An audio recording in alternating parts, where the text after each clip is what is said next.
ছোটবেলায় টিভি চালালে টিভিতে একটা সবসময় অ্যাড চালাতো, বিশেষ করে এই গরমকালে দেখাতো সূর্য মামা আমাদের শরীর থেকে সমস্ত জল চুষে নিচ্ছে। তার জন্য গ্লুকন্ডি খেতে বলতো, গ্লুকন্ডির অ্যাড চালাতো। আর এখন হয়েছে আমার সেই হাল, সূর্য মামা আমার শরীর থেকে সমস্ত জল পুরো শুষে নিয়েছে। আর আগে এখন বাড়ি গিয়ে আমি নুন চিনির জল বা লেবুর শরবত করে খাবো। এই গরমে পাতিলেবু খুবই উপকার। ডাক্তাররাও বিশেষ করে এখন বেশি করে জল খেতে বলছে, ওআরএস খেতে বলছে। আর জানি না আজকে কেন এত গরম লাগছে। সকালবেলা আজকে ঠান্ডা ছিল, বেশ ঝোড়ো হাওয়া চলছিল, বেশ ভালোই লাগছিল।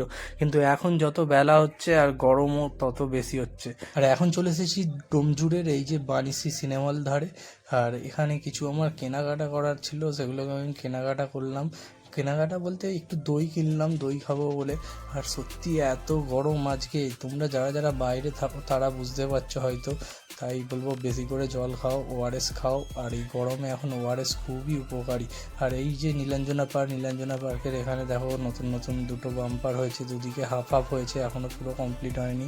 তো রাস্তায় অনেক বিপদ হচ্ছে, তাই সমস্ত বাম্পার করা হচ্ছে মোড়ে মোড়ে। আর গরমের জন্য এই দেখো মুখে রুমাল, সানগ্লাস সব পরে নিয়েছি, কারণ রোদের একটা ঝাপসা ভাব আসছে। আর এখন চলে এসেছি বরগাছিয়া পাতিহালে। আর এখানে দেখো রাস্তাঘাট একদম পুরো ফাঁকা হয়ে গেছে, রাস্তায় লোক নেই বললে চলে। তো ভিডিওটা লাইক করে দাও আর ফলো করে দাও সবাই।